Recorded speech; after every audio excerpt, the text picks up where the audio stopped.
नमस्कार, स्वागत आप सभी का। आपके साथ मैं हूं पुनीत। चलिए खबरों की करते हैं शुरुआत। रायपुर से बड़ी खबर आपको बता रहे हैं। राजधानी में अखिल भारतीय महापौर सम्मेलन का आयोजन किया गया है, जिसमें मुख्यमंत्री भूपेश बघेल शामिल हुए हैं। 20 से अधिक शहरों के महापौर इसमें मौजूद हैं और भूपेश बघेल इस वक्त संबोधन दे रहे हैं।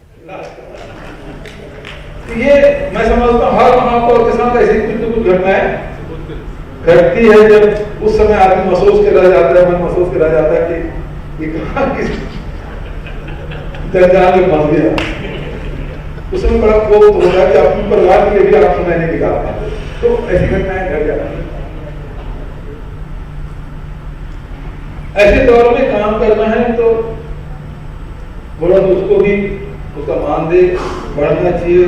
वो छोटे मोटे विभागों में काम करवाना चाहते हैं, अपने नगर निगम क्षेत्र में काम करवाना चाहते हैं, तत्कालिक रूप से हर चीज को आप परिषद में ले जाएंगे, स्वीकृत होगा, फिर उसके डॉक्यूमेंट बनेगा, फिर काम होगा, फिर विधायक राज्य सरकार के पास भेजे, वहां से स्वीकृत होगा, तब तक के उसके रेलिवेंसी खत्म हो जाता है, रेलिवेंट नहीं रहता। ऐसे समय में हमने महापौरों को भी निगम विकास के लिए निधि दिए हैं।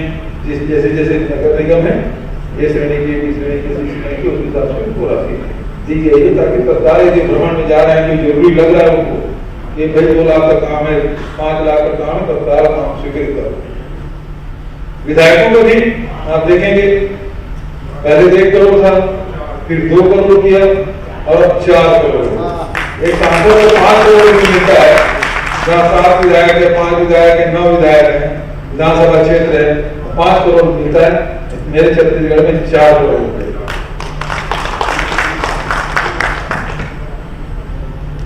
दूसरी महत्वपूर्ण बात यह है कि हम लोगों का जो नजरिया है उसमें थोड़ा सा परिवर्तन हम करना चाहिए।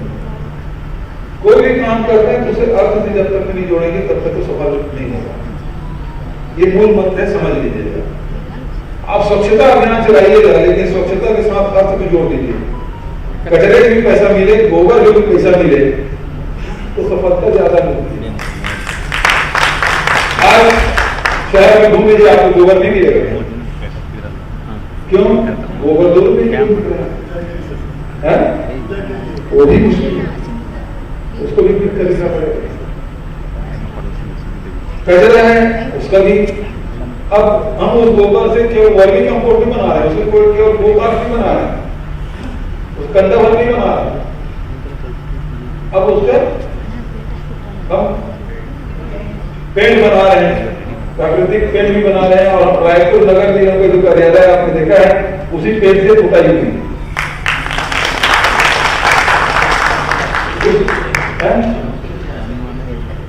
लाया पेड़। अच्छा, महापौर पेड़ भी लाया, आप सबको देंगे गोबर का पेड़। तो गोबर से बिजली भी हम उत्पादन करने जा रहे हैं। हमारा भाभा एटॉमिक रिसर्च सेंटर से उनके साथ एमयू हुआ है, और बिजली भी उत्पादन हमने जो पिछले 2 अक्टूबर को 3 जगह, रायपुर जिले में, दुर्ग जिले में और बेमेतरा जिले के 3 गौठानों में बिजली उत्पादन करके बता दिया, इससे बिजली उत्पादन किया जा सकता है। दीनदयाल उपाध्याय ऑडिटोरियम आपको लिए चल रहे हैं, अमित शाह के संबोधन सुनाते हैं। श्रीमान अरुण साव जी, भाजपा के वरिष्ठ नेता, पूर्व मुख्यमंत्री छत्तीसगढ़ के, जिन्होंने छत्तीसगढ़ के विकास और नक्सलवाद पर नक्कल कसने के लिए बहुत अहम भूमिका निभाई है, ऐसे डॉक्टर रमन सिंह जी, भारतीय जनता पार्टी की महासचिव और छत्तीसगढ़ की प्रभारी बहन पुरंदेश्वरी जी, हमारे सहप्रभारी और भाजपा के युवा नेता नितिन नवीन जी, मंत्रिपरिषद में मेरी साथी श्रीमती रेणुका सिंह जी, श्री बृजमोहन अग्रवाल जी, श्री सुनील सोनी जी, और आज इस कार्यक्रम में उपस्थित सभी छत्तीसगढ़ के अनेक क्षेत्रों के अंदर अपने अपने कर्तृत्व से अपना स्थान तय करने वाले सभी क्षेत्रों के गणमान्य जन, भाइयों बहनों, और भारतीय जनता पार्टी के कार्यकर्ता बंधु भगिनी, आप सभी को बहुत बहुत प्रणाम, बहुत बहुत जोहार। आज सबसे पहले तीजापुरा के हमारे उत्सव का आप सभी को बहुत बहुत शुभकामनाएं देना चाहता हूं और विशेषकर छत्तीसगढ़ की सभी माताओं बहनों को भी बहुत बहुत मेरी ओर से मैं शुभकामनाएं देना चाहता हूं। मित्रों, आज मोदी जी के 20 साल के पहले गुजरात के मुख्यमंत्री और बाद में देश के प्रधानमंत्री नाते उनका जो कार्यकाल है उसको समेटते हुए कुछ लोगों ने कुछ तथ्य उकेरने का प्रयास किया है। उसको एक पुस्तक के अंदर संकलित किया गया है, मोदी एट 20, और आज छत्तीसगढ़ की जनता के सामने इसका परिचय रखा गया है। वैसे तो पुस्तक का विमोचन हो चुका है, परंतु आज छत्तीसगढ़ में पहली बार इस पुस्तक पर संवाद के माध्यम से छत्तीसगढ़ की जनता को इसका परिचय देने का कार्यक्रम। मित्रों, मोदी जी का नाम और मोदी जी का काम, इसके बारे में देश की जनता को बताने की कोई जरूरत नहीं। देश के किसी भी कोने में, किसी भी उम्र के व्यक्ति को, किसी भी जाति के व्यक्ति को, अगर आप नरेंद्र मोदी जी को बारे में पूछना चाहेंगे तो हर कोई काफी कुछ बता सकता है। मोदी को हर व्यक्ति ने अपने अपने नजरिए से देखा है। किसी को वो गरीबों का कल्याण करने वाला एक समाज सेवक दिखाई पड़ता है, किसी को देश की सुरक्षा को सुनिश्चित करने वाला दृढ़ इच्छा शक्ति वाला एक मजबूत नेतृत्व दिखाई पड़ता है, किसी को सालों पुरानी हमारी संस्कृति के गौरव को विश्व के अंदर हजारों सूर्य के समान आभा के साथ पहुंचाने वाला एक तपस्वी दिखता है, किसी को योग को पूरे विश्व में पहुंचाने वाला व्यक्ति दिखाई पड़ता है, किसी को भारत के अंदर विश्व के सभी प्रकार के प्लेटफॉर्म पर भारत को गौरव के साथ रखने वाला भारत माता का एक बहुत पुण्यशाली पुत्र दिखाई पड़ता है। युवाओं को इसके अंदर, मोदी जी के अंदर युवाओं को स्टार्टअप के लिए रास्ता बताने वाला एक मार्गदर्शक दिखाई पड़ता है। तो गरीब के घर के अंदर गैस, बिजली, पानी, स्वास्थ्य सुविधाएं, अनाज और घर ही देने वाला एक गरीबों का उदाहरण दिखाई पड़ता है। मोदी जी को अनेक रूप में अनेक लोगों ने देखा है, अनेक लोगों ने अनुभव किया है। मोदी जी के बारे में कोई बात करना, 25, 30, 40 मिनट के एक अंतराल के अंदर बात करना, एक पुस्तक के कुछ 100, 300, 400 पेज के अंदर उनके कर्तृत्व को समाहित करना, ये संभव नहीं है। 50 साल का सार्वजनिक जीवन और 50 साल का सार्वजनिक जीवन केवल और केवल उद्वत गति से सोचने वाले व्यक्ति का जीवन, केवल और केवल अपने अलावे दूसरे के लिए सोचने वाले व्यक्ति का जीवन, केवल और केवल मां भारती को विश्व में सर्वोच्च स्थान पर पहुंचाने के लिए यत्न करने वाले व्यक्ति का जीवन। इसके लिए किसी भी पुस्तक या किसी भी शब्दों में इसको बांध पाना बड़ा दिक्कत बात है और मेरी तो बहुत मर्यादा है, ना मैं साहित्यकार हूं, ना अच्छा लिख पाता हूं। जैसे एक आर्टिकल मैंने भी इस पुस्तक के अंदर लिखा है, भारतीय जनता पार्टी की कार्यकर्ता की नजर से नरेंद्र मोदी, मैंने एक आर्टिकल लिखा है। परंतु मित्रों, अनेक विध उपलब्धियों को इस पुस्तक के अंदर समेटना, इसके अंदर जो लेख लिखे हैं उन लोगों के लिए भी बहुत दिक्कत है। परंतु नरेंद्र मोदी जी के जीवन को इसलिए लोगों के सामने ले जाने की जरूरत है क्योंकि इसमें से प्रेरणा मिल सकती है, इसमें से ऊर्जा मिल सकती है, इसमें से मार्गदर्शन मिल सकता है और लाखों करोड़ों युवा इस रास्ते पर अगर चल भी पड़ते हैं तो देश का कल्याण इसी से हो जाता है। कितने लोग नरेंद्र मोदी बन पाएंगे, कितने लोग नरेंद्र मोदी जैसा बन पाएंगे, ये बात का सवाल है। मगर उस रास्ते पर चलने का यत्न भी करते हैं, प्रयास भी करते हैं, तो वो प्रयास मात्र से देश का बहुत बड़ा उद्धार हो जाएगा। मुझे कई लोगों ने कहा कि नरेंद्र भाई का प्रधानमंत्री बनने के बाद देश के अंदर बहुत बड़ा परिवर्तन दिखाई पड़ता है, आपको इसका कारण क्या है? बहुत सारे कारण हो सकते हैं, मगर देश के 60 करोड़ गरीबों को पहली बार अनुभव आया है कि आजादी के बाद मेरा भी अस्तित्व इस देश में है। 60 करोड़ लोग ऐसे थे जिनके घर में ना बैंक अकाउंट था, ना लाइट थी, किसी के पास घर ही नहीं था, शौचालय नहीं था, गैस नहीं था, स्वास्थ्य की सुविधाएं नहीं थी, खाने पीने का अनाज नहीं था। ये 60 करोड़ लोगों के लिए बातें होती थी, काम कुछ नहीं होता था। नरेंद्र मोदी आने के बाद पहली बार ये 60 करोड़ लोगों के जीवन के अंदर एक सार्थक परिवर्तन दिखाई पड़ा। इस देश के अंदर करोड़ों शौचालय बने। शौचालय बनना आज किसी विकासशील देश के लिए, पढ़े लिखे लोगों के लिए, यहां डॉक्टर साहब भी बैठे होंगे, इंजीनियर भी बैठे होंगे, क्या अमित भाई शौचालय की बात करते हो? मगर जिसके घर में शौचालय न हो, इसकी तकलीफ जिसके घर में शौचालय है वो नहीं समझ सकता। विशेषकर माताओं की, माताओं और बहनों को सम्मान देने के काम नरेंद्र मोदी ने। कई करोड़ लोग ऐसे थे जिनके पास घर ही नहीं थे। कई करोड़ लोग ऐसे थे जिनके घर में आजादी के 75 साल के बाद भी बिजली कभी पहुंची ही नहीं थी। कई करोड़ लोग ऐसे थे जो घर में चूल्हे पर कंडे और टहनियां जलाकर धुएं से भरे हुए घर के अंदर अपना खाना पकाते थे। कई करोड़ लोग ऐसे थे जिनके पास इलाज का कोई रास्ता नहीं थे। सारी सुविधाएं एक 8 साल के अंतराल में एक नरेंद्र मोदी नाम के व्यक्ति ने कर दी। इसका कारण क्या है? पहले भी कई लोग आए, गरीबी हटाओ के नारे भी लगे, कई बार चुनाव भी जीते, गरीबों के घर पर जाकर खाना भी खाया, मगर गरीबी नहीं गई। उसका जीवन स्तर उठाने का काम केवल और केवल नरेंद्र भाई ने किया है। तो इसका मूल कारण है वो एक गरीब के घर में, चाय बेचने वाले के घर में जन्म लेकर इतनी बड़ी ऊंची जगह पर पहुंचे हैं। उन्होंने गरीबी को देखा, उन्होंने गरीबी को अनुभव किया है।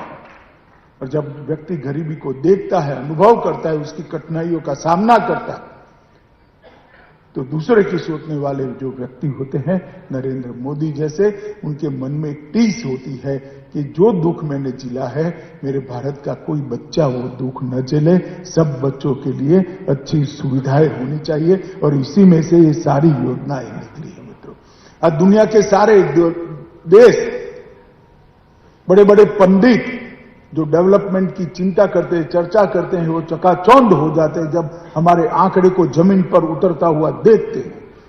ऐसा कैसे हो सकता है? मगर ये संभव हुआ। मित्रों, नरेंद्र मोदी एक ऐसा व्यक्ति है जो बुराई में से भी अच्छाई को निकाल देता है। नरेंद्र मोदी को आप कभी भी देखोगे तो एक आदर्शवादी नेता को प्राप्त करोगे। मोदी जी में कार्यकर्ताओं के अच्छे गुण को पहचानने की गजबनाक शक्ति है। कार्यकर्ताओं को उपयोग क्या करना, इसकी गजबनाक शक्ति। मैंने मोदी जी जैसा लिसनर नहीं देखा। मैं हमेशा कहता हूं, मोदी जी ग्रेट लिसनर है। घंटों घंटों तक लोगों को सुनते हैं, ध्यान मग्न होकर सुनते हैं, और उनकी बातों में से काफी कुछ अच्छा निकाल देते हैं। उनकी सोचने की दिशा दिए की लौ की तरह होती है, जो हमेशा ऊर्ध्व गति में जाती है, कभी भी नीचे नहीं आती। जैसे दिया आप प्रगटाओगे तो उसकी लौ हमेशा ऊर्ध्व गति में जाएगी और उजास देगी। मोदी जी की सोच भी हमेशा ऊर्ध्व गति की ओर से होती। राष्ट्र प्रथम उनके जीवन का केवल मंत्र नहीं है, उन्होंने वो मंत्र को कर्तृत्व में उतारने का काम किया है। वो कठोर प्रशासक रहे। योजनाओं को लागू करने के लिए मैंने इनके जितना आग्रही व्यक्ति देखा नहीं है। मुझे मालूम है, जब हर घर में बैंक अकाउंट खोलना था, अरुण जेटली जी देश के वित्त मंत्री थे, मैं पार्टी का अध्यक्ष था, कई जाने कितनी मीटिंगें उन्होंने कर ली। वो स्वयं इसका मॉनिटरिंग करते थे और हर रोज आंकड़े को देखते थे कितने नए बैंक अकाउंट खुले। उस वक्त काफी लोगों के मन में सवाल आता था कि क्या पीछे पड़ गए बैंक अकाउंट में। मगर बैंक अकाउंट खुलने के बाद हर गरीब को, एक विधवा मां को उसका विधवा का पेंशन इसके बैंक अकाउंट में डायरेक्ट ट्रांसफर होने लगा और इसमें से बीच में कटौती निकल गई, तब लोगों को मालूम पड़ा कि कितना बड़ा काम हुआ है। डायरेक्ट बेनिफिट ट्रांसफर की स्कीम अगर बैंक अकाउंट खोलने का अभियान न करता तो कभी नहीं खोलते। संवेदनशील व्यक्ति है वो। देश के किसी भी व्यक्ति को कुछ भी दुख पड़े तो संवेदना से सोचने वाले व्यक्ति है, और इसी में से कोरोना के संकट से देश बाहर आया है। मित्रों, जब कोरोना आया तब मैं गृह मंत्री था, डिजास्टर मैनेजमेंट मेरे डिपार्टमेंट में आता है। दुनिया भर के पंडित उनके देश की चिंता नहीं करते थे, हमारी चिंता करते थे। भारत में क्या होगा, हेल्थ इंफ्रास्ट्रक्चर भारत का है नहीं, टेक्नोलॉजी को लेकर चिंता करते थे। मगर जब कोरोना समाप्त हुआ, वो बीच में जैसे जैसे कालखंड आगे बढ़ा, भारत की प्रशंसा करने लगे और अपने देश की चिंता करने लगे। इतना बड़ा परिवर्तन आया। जिस समय कोरोना आया, अभी आगे भी नहीं बढ़ा था, उन्होंने वैज्ञानिकों की टीम बना दी कि भारत में इसका वैक्सीन बनना चाहिए, भारत के अंदर इसका टीका बनना चाहिए, और भारत के वैज्ञानिकों की जिम्मेदारी है। और मित्रों, हम सबको इसका गर्व है कि कुछ ही देश टीका बन पाए, इसमें मेरा और आपका महान देश भारत के वैज्ञानिकों ने। कभी आप सोच सकते हैं, अभी भी प्रशासन को इस रायपुर में कर्फ्यू डालना है तो कितनी जीपें घुमानी पड़ेगी, माइक लेकर बोलना पड़ेगा, आज 6 बजे के बाद कर्फ्यू है, बाहर मत निकलना, वरना ये करेंगे, वो करेंगे, फला करेंगे, टीका करेंगे, प्रेस नोट देनी पड़ेगी, कितने जतन करने पड़ेंगे, फिर भी लोग निकलते हैं, दंड भी भरते हैं। मगर मोदी जी ने उस वक्त कहा कि जनता कर्फ्यू है, आज सुबह 7 बजे से शाम को 9 बजे तक कोई बाहर नहीं निकलेगा, पूरे देश भर में कोई नोटिफिकेशन के बगैर कर। मोदी जी ने कहा एक श्रद्धा का दिया जलाओ, घंटी बजाओ। मोदी जी ने कहा जो कोरोना के वॉरियर है उस पर पुष्प डालो, इनका अभिनंदन करो, और पूरा देश ये करने लगा। मित्रों, एक बार इस देश ने ऐसा नजारा देखा था जब लाल बहादुर शास्त्री देश के प्रधानमंत्री थे, युद्ध चल रहा था पाकिस्तान से, और अमेरिका ने कहा कि युद्ध नहीं करोगे तो गेहूं चावल नहीं मिलेगा। शास्त्री जी ने देश को कहा कि भूखे सो जाएंगे, मगर हमारे देश की सुरक्षा को हम नहीं छोड़ेंगे। और शनिचर को कई सारे लोगों ने, मैं छोटा था, मैंने गांव में सुना है, कई सारे लोगों ने शनिचर को खाना छोड़ दिया था। उसके बाद एकमात्र प्रधानमंत्री नरेंद्र मोदी ऐसा आया कि जिसके कहने पर पूरे देश ने सभी चीजों को करने का काम किया। वो इसलिए होता है कि इस नेतृत्व पर श्रद्धा है, लोगों को लगता है कि नेता हमारे लिए सोच रहा है। और देखिए साहब, 130 करोड़ की आबादी 2 डोज देना था, आज 225 करोड़ से ज्यादा डोज दे दिए, किसी को कोई तकलीफ नहीं पड़ी, और कोरोना के बाहर आकर खड़े हुए। अच्छे विकसित देशों को भी वैक्सीनेशन देने में आज भी लक्ष्य पूरा नहीं हुआ है। हमारे दोनों डोज हो गए और तीसरा डोज भी मुफ्त देने का काम अभी चल रहा है।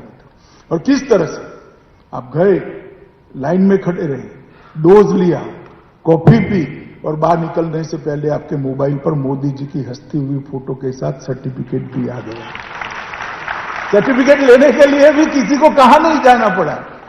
टेक्निक का इसका इतना अद्भुत उपयोग, एक कोविन ऐप को 170 से ज्यादा देशों ने अपने यहां स्वीकार किया है, और हमने हंसते हंसते कोई रॉयल्टी लिए बगैर दुनिया भर को दिया है। वैक्सीन भी दुनिया भर को देने का काम हमारे भारत में। ये बताता है कि कोई देश का प्रधानमंत्री अगर चिंता करता है, चिंतन करता है, संवेदनशीलता के साथ काम करता है, तो किस प्रकार के परिणाम, किस प्रकार के नतीजे आते हैं उसका। मोदी जी का एक बहुत बड़ा योगदान है तो राजनीति में।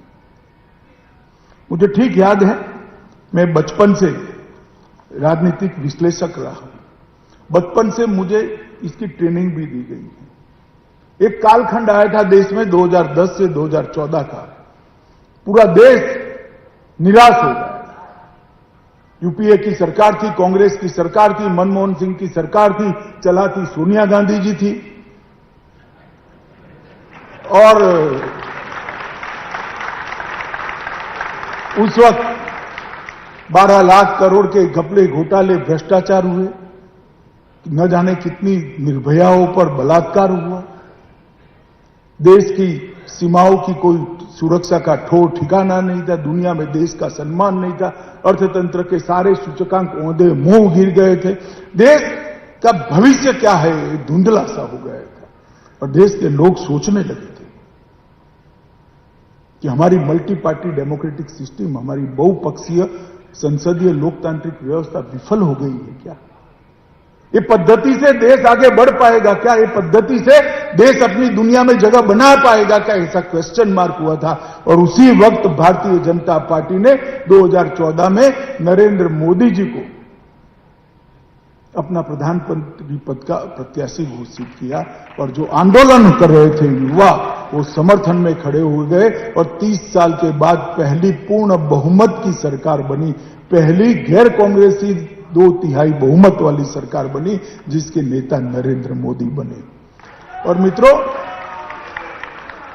2014 से 2022 से 8 साल के अंदर जहां लोकतंत्र के प्रति आस्था चरमरा गई थी, डिग गई थी आस्था, वही देश के अंदर आज कहते हैं ना, अब हम सफल लोकतंत्र है, विश्व का सबसे बड़ा लोकतंत्र है, लोकतंत्र पैदा ही हिंदुस्तान में, हम लोकतंत्र की जननी, ये आत्मविश्वास जो खड़ा हुआ है 8 साल के मोदी जी के बहुत अच्छे शासन, मोदी जी का सबसे बड़ा अगर योगदान है तो इस 130 करोड़ की जनता के मन में लोकतंत्र के प्रति आस्था को पाताल से भी गहरी करने का काम किया।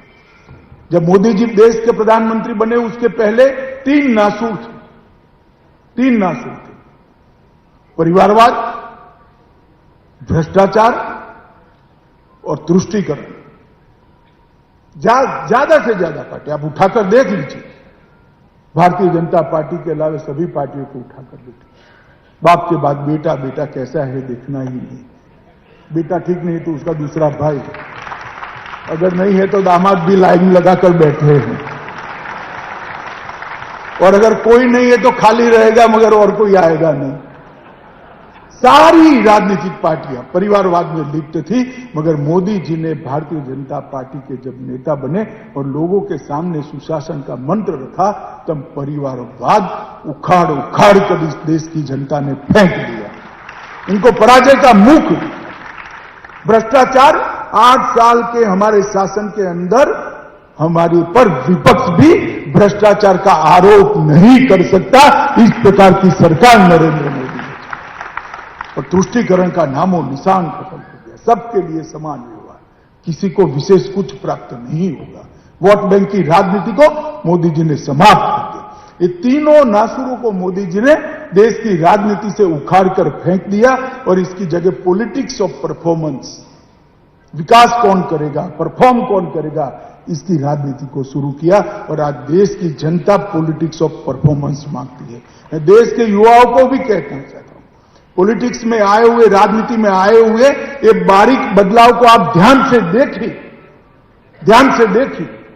देश की राजनीति अब बदल रही है, यहां परिवारवाद नहीं चलता है, जातिवाद नहीं चलता है, भ्रष्टाचार नहीं चलता है, यहां तुष्टीकरण नहीं चलता है, जो परफॉर्म करता है जनता उसको चुनती है। इसलिए लोगों की आस्था को गहरी करने का काम किया है और मोदी जी ने इस देश के हर वर्ग को साथ में लेने का प्रयास किया। मैं 2 उदाहरण छत्तीसगढ़ में विशेष रूप से देना चाहता हूं। मोदी जी के समय में भारतीय जनता पार्टी को 2 प्रधानमंत्री तय करने, 2 राष्ट्रपति तय करने का मौका मिला।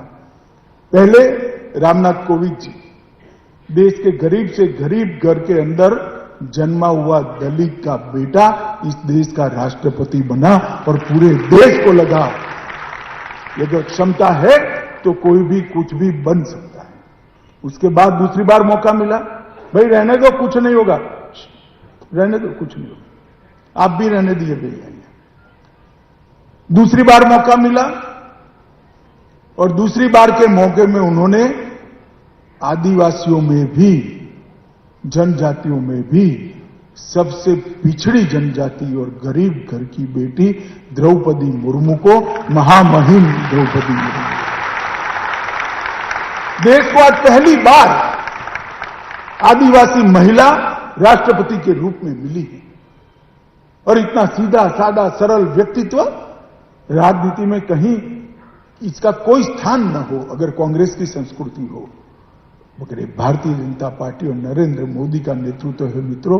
ये द्रौपदी मुर्मू को, महामहिम द्रौपदी मुर्मू बनाना एक बहुत बड़ा देश का परिवर्तन का संकेत। और छत्तीसगढ़ के सारे आदिवासी भाई बहन इस पर गौरव करते हैं। देश भर के आदिवासी भाई बहन गौरव करते हैं। 75 साल तक आदिवासी देश का राष्ट्रपति नहीं बन पाया, नरेंद्र मोदी जी ने देश को एक पहला आदिवासी राष्ट्रपति, महिला आदिवासी राष्ट्रपति देने का काम। और दूसरा काम, मोदी जी ने सबसे बड़ा काम किया, मैं उनके मंत्रिपरिषद में था गुजरात में, उन्होंने वहां पर वन बंधु कल्याण योजना शुरू की थी। मित्रों, वन बंधु कल्याण योजना जनजातीय कल्याण के लिए एक बहुत महत्वपूर्ण योजना है। इसका आप अगर डिटेल अभ्यास करेंगे तो आपको मालूम पड़ेगा।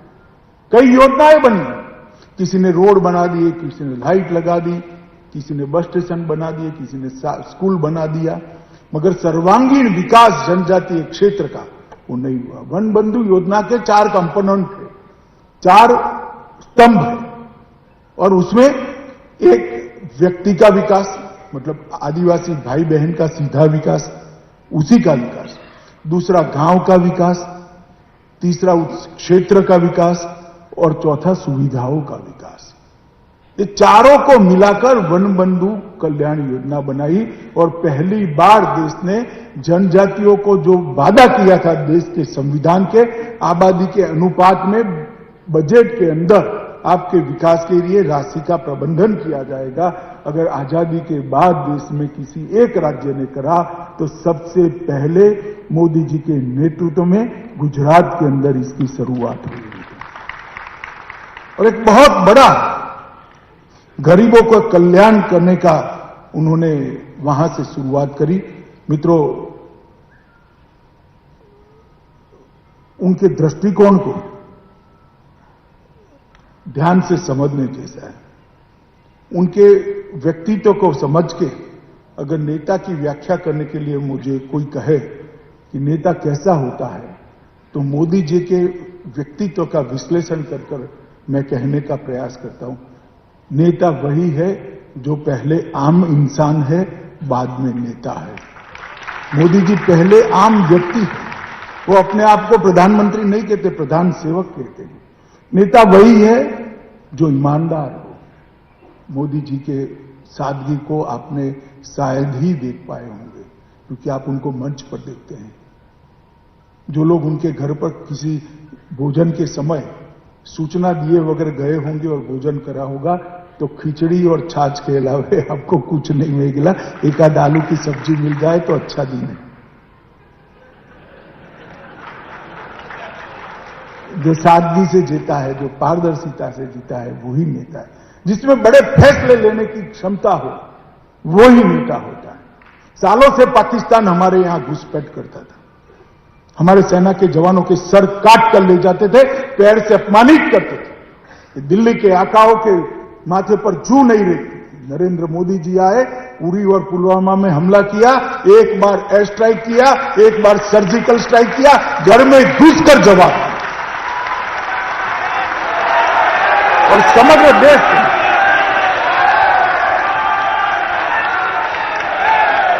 समग्र देश के अंदर एक आत्मविश्वास जगाया कि हमारे देश की सीमा और हमारे देश की सेना को कोई छेड़खानी नहीं करता सकता।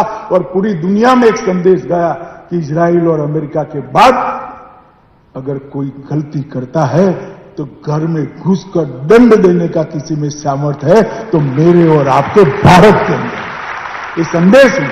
वो बड़ा फैसला लेते नहीं, नोटबंदी हो, जीएसटी, 200 करोड़ लोगों को वैक्सीन लगाना हो, बड़े बड़े फैसले लिए। उनका फैसले लेने का ध्रुव वाक्य क्या है, मूल सोच क्या है? फैसले व्यक्ति को अच्छे लगे ऐसे नहीं लेने चाहिए, मुझे और आपको अच्छे लगे ऐसे फैसले नहीं लेने चाहिए, मेरे और आपके लिए अच्छे हो ऐसे फैसले लेने चाहिए। इसलिए मोदी जी जब कोई भी बड़ा निर्णय करते हैं, राहुल बाबा तुरंत ट्विटर लेकर मैदान में आ जाते हैं, 7, 8, 10 ट्वीट ठोक देते हैं ठीक है, ठोक दिए। 15 दिन के बाद जब जनता फैसलों का स्वागत करती है तो मुंह देखने जैसा हो जाता है। मोदी जी कभी भी लोगों को अच्छे लगे ऐसे फैसले नहीं देते, वोट बैंक के लिए साहसी फैसले लेते हैं। शायद लोग शुरुआत में नाराज भी होंगे, परंतु वो फैसले लोगों के लिए अच्छे फैसले होते हैं, देश के लिए अच्छे फैसले। जैसे हमें मलेरिया होते है तो क्विनाइन की गोली डॉक्टर देता है तो कटु तो लगती ही है, अरे डॉक्टर क्या खिला दिया तूने, खाना भी अच्छा नहीं लगता। मगर मलेरिया चला जाता है, ये मलेरिया निकालने का काम नरेंद्र मोदी के साहसी फैसले में। नेता ऐसा हो जिसके प्रति जनता में सम्मान हो। मैंने जैसा कहा, कोरोना के वक्त हम क्यों लड़ाई जीते और दुनिया के कई देश क्यों अच्छे से नहीं लड़ पाए, क्योंकि वहां सरकारें लड़ी थी, सिर्फ सरकारें लड़ी। यहां पर भारत सरकार, राज्य सरकार और 130 करोड़ लोग एक साथ आकर कोरोना के खिलाफ लड़े, इसलिए हमें लड़ाई जीती। और वो साथ लाने का काम नरेंद्र मोदी के प्रति विश्वास ने किया है। मित्रों, नेता ऐसा हो जिसका विश्व में सम्मान हो। आज ही तीसरी बार सर्वेक्षण आया है, हर 1.5 महीने में होता है, ये तीसरा सर्वेक्षण है। मोदी जी दुनिया में सर्वाधिक लोकप्रिय नेता है। नेता ऐसा हो जिसके लिए देश सर्वोपरि हो, देश के अलावा कुछ न हो। मित्रों, मोदी जी के कई फैसले ऐसे थे जो लिए अगर उल्टे पड़ते तो कहीं के न रहते, मगर उन्होंने देश के लिए फैसला लिया। चाहे सर्जिकल स्ट्राइक हो, चाहे एयर स्ट्राइक हो, चाहे नोटबंदी हो, चाहे जीएसटी हो, चाहे धारा 370 को उठाकर फेंक देना हो। हर फैसला राष्ट्र प्रथम के गुणों के आधार, राष्ट्र प्रथम के सिद्धांत के आधार पर लिया गया। मेरा जो होगा वो होगा, जनता नहीं स्वीकार करेगी तो देखा जाएगा, ज्यादा से ज्यादा क्या होगा, प्रधानमंत्री बदल जाएगा, मगर सफल हुए तो देश आगे बढ़ जाएगा। और ईश्वर की भी कृपा साहसी लोगों के साथ रहती है, देश ही आगे बढ़ा। मित्रों, मैंने मोदी जी को कर्मठता से काम करते हुए देखा है। आज देश के प्रधानमंत्री हैं, चुनाव में 2 रैली कम कर देंगे तो क्या होगा, कौन पूछने वाला है, और क्या होगा, कुछ नहीं होगा। मगर वो हमेशा कहते हैं कि चुनाव जब होता है तब सर्वाधिक परिश्रम करने वाला कार्यकर्ता देश भर में मैं होना चाहिए, ये मेरी अपना फुटपट्टी है। और मैं आपको गारंटी से कहता हूं, कई चुनावों में मैंने ऐसे देखा है, लोकसभा और विधानसभा में, देश में अगर सर्वाधिक मेहनत करने वाला कार्यकर्ता ढूंढना है तो श्री नरेंद्र मोदी को ही ये नंबर देना पड़ेगा, इतनी मेहनत करते हैं। एक भावुक राजनेता है, लीडर, सेनापति है। और शिवाजी महाराज के लिए स्वामी रामदास ने कहा था, शिवाजी ने जब छत्रपति बन गए तब संदेश वाहक भेजा था कि मेरे लिए एक वाक्य का संदेश क्या है। तब उन्होंने कहा था, उपभोग शून्य स्वामी बनना।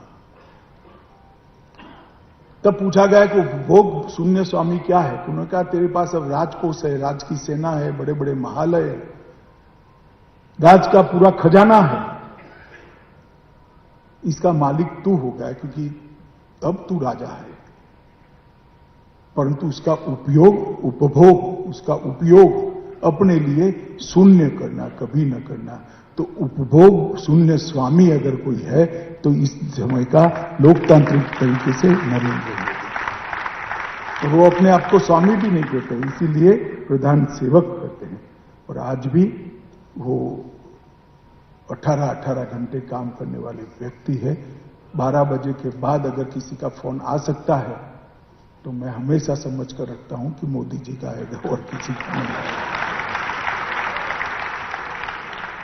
18 घंटे काम करने वाला व्यक्ति है और अपने साथियों से भी वो कराते हैं। देश की सुरक्षा के मामले में जीरो टॉलरेंस को उन्होंने अपनाया है। मैं छत्तीसगढ़ में हूं मित्रों, मैं जरूर कहना चाहूंगा, मोदी जी के 8 साल के अंदर वामपंथी उग्रवाद की कसकर धज्जियां उड़ाने का काम नरेंद्र मोदी सरकार ने किया।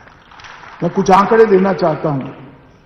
2009 में इस देश में सर्वाधिक लोग मारे गए 2258 लोग वामपंथी उग्रवाद के कारण मारे गए।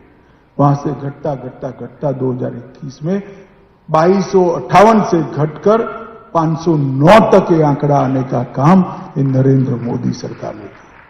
जान गंवाने वाले लोगों की संख्या, जिला रिपोर्ट, सब में कमी ही कमी है। हिंसा की घटनाओं में 50% की कमी, मौतों में 66% की कमी, सुरक्षा बल के मृत्यु में 71% की कमी और वामपंथी उग्रवादियों द्वारा समर्पण में 140% की वृद्धि हुई। ये कुछ जिलों में अब सिमट कर रह गया है। छत्तीसगढ़ में सरकार बदल दो, यहां से भी चुटकी में चला जाएगा।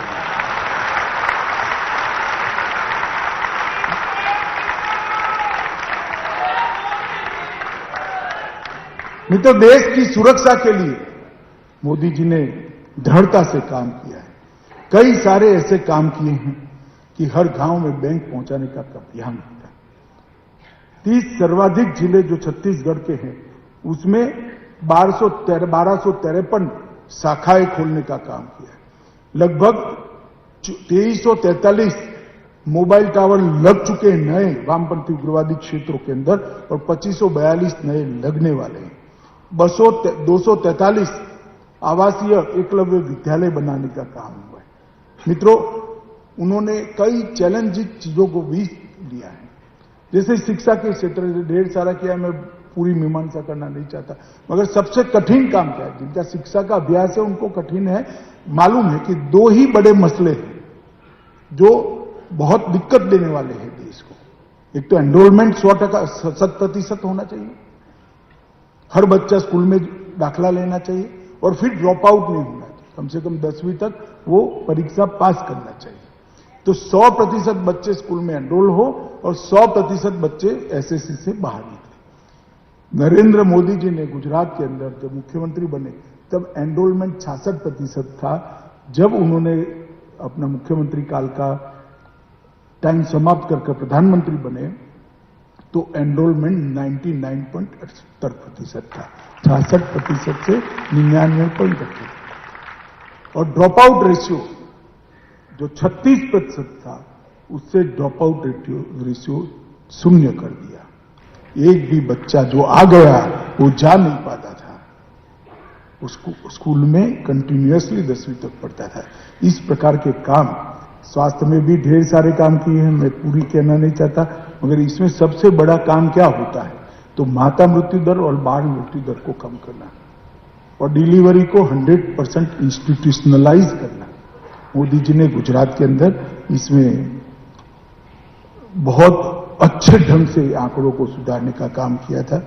मित्रों, मोदी जी के नेतृत्व में देश ने अनेक उपलब्धियां प्राप्त की। सबसे बड़ी उपलब्धि जब वो मेक इन इंडिया कहते थे तब राहुल बाबा हंसते थे। आज उनको मालूम पड़ रहा है, देश को मालूम पड़ रहा है कि भारत दुनिया का उत्पादन का बहुत बड़ा हब बन रहा है, स्टार्टअप का हब बन रहा है, यूनिकॉर्न स्टार्टअप का हब। मित्रों, सोचने की पंगुता जिनके अंदर है उनको ही मखौल उड़ाने का साहस होता है। जो लक्ष्य तय कर मेहनत कर आयोजन कर विश्लेषण कर पुनः आयोजन कर लक्ष्य की ओर द्रुत गति से बढ़ते हैं उनको सफलता ही मिलती है। और मोदी जी ने 8 साल के अंदर समग्र विश्व के अंदर भारत को उत्पादन का हब बनाने में बहुत बड़ी सफलता प्राप्त करी है। सबसे ज्यादा निर्यात अगर 75 साल में कोई एक वर्ष में हुआ है तो 21-22 के वित्तीय वर्ष में हुआ है। मित्रों, भारत निर्यातक देश बन रहा है, भारत कृषि में आत्मनिर्भर बन रहा है। और उन्होंने आजादी के अमृत महोत्सव के वर्ष में हमारे सामने लक्ष्य रखा है कि आत्मनिर्भर भारत की नींव डालना। और जब देश की आजादी की शताब्दी मना रहे हो तब आत्मनिर्भर भारत करना। कई सारे फैसले किए, धारा 370 और 35A को खत्म कर दिया, ट्रिपल तलाक को खत्म कर दिया, सिख दंगों की SIT बनाई गई, आसाम एकॉर्ड की आत्मा को पुनर्जीवित किया, NPA को जो 52 लाख करोड़ का था उसको खत्म करने की ओर गए, 1 रैंक 1 पेंशन की योजना जवानों के लिए लागू कर दी। और सबसे बड़ा काम मित्रों, हम सब लोग देश के करोड़ों लोग, दुनिया के करोड़ों लोग मानते थे कि जहां प्रभु श्री राम का जन्म हुआ वहीं मंदिर जरूर बनना। और कोई विवाद के बगैर रक्त की एक बूंद भूमि पर बहाए बगैर आज वही जगह पर जहां प्रभु श्री राम का जन्म हुआ था, गगनचुंबी श्री राम का मंदिर बन रहा है। मित्रों, ये पूरे देश के लिए संतोष। शायद ही 8 साल के अंदर इतने बड़े बड़े फैसले, इतने बड़े बड़े काम किए होंगे। मित्रों, अर्थतंत्र के आंकड़े भी मैं लेना नहीं चाहता, बहुत सारा सुधार इसके अंदर हुआ है। गरीब कल्याण के अंदर भी बहुत सारा सुधार हुआ है। अनुसंधान को मोदी जी ने आगे बढ़ा है। रिसर्च एंड डेवलपमेंट जो देश नहीं करते हैं वो कभी विश्व में अपना स्थान मजबूत नहीं कर सकती। नीड को समझकर हमारे युवाओं को रिसर्च एंड डेवलपमेंट की दिशा में आगे बढ़ा है। नई राष्ट्रीय शिक्षा नीति लेकर आए हैं जिसमें भारत को दुनिया का, विद्या का ध्यान बनाने की सभी चीजें मौजूद है। भारतीय भाषाओं को महत्व देना शुरू किया। इंजीनियरिंग और मेडिकल के अभ्यासक्रम अब हिंदी भाषा में भी तैयार हो रहे हैं, गुजराती में भी हो रहे हैं, मराठी में भी हो रहे हैं। और मित्रों, ये हमारे देश के लिए बहुत बड़ी उपलब्धि है, हमारी भाषाओं को बचाना। मैं आपको बताता हूं, किसी भी विश्व के मंच में मोदी जी में अंग्रेजी बोलते हुए किसी ने सुना है क्या? जब इस देश का प्रधानमंत्री फर्राटे से देश की राजभाषा हिंदी में बात करता है, छाती गच गच फूल जाती है। एक सम्मान के साथ अपनी भाषा के गौरव को आत्मसात करते हुए देश की बात वो विश्व के मंच पर लगते हैं, तब लगता है कि जिसके लिए शहीदों ने शहादत दी होगी वो हमारी कल्पना का भारत, नया भारत अब बनने वाला है, बनने की शुरुआत हो गई है। और ये मोदी जी के 20 साल देश का इतिहास जब भी लिखा जाएगा, 2002 से 2022 के 20 साल जब भी इतिहास लिखा जाएगा, मित्रों, इस सुवर्णमयी अक्षरों से लिखा जाएगा, क्योंकि इसने भारत को परिवर्तित करने की नींव डाली है। आज मैं यहां पर सभी पुस्तक के प्रकाशकों का और समिति जो बनी है इसके लिए आयोजकों का भी बहुत बहुत धन्यवाद करता हूं। और आप सबको फिर से एक बार आज के त्योहार का शुभकामनाएं देकर मेरी बात को समाप्त करता हूं। वंदे मातरम, भारत माता की जय। शब्दों को शमशीर बना सकते हैं हम, पानी पर भी तस्वीर बना सकते हैं हम। तकदीर की कोई बात न करे हमसे, तकदीर की भी तकदीर बना सकते हैं हम।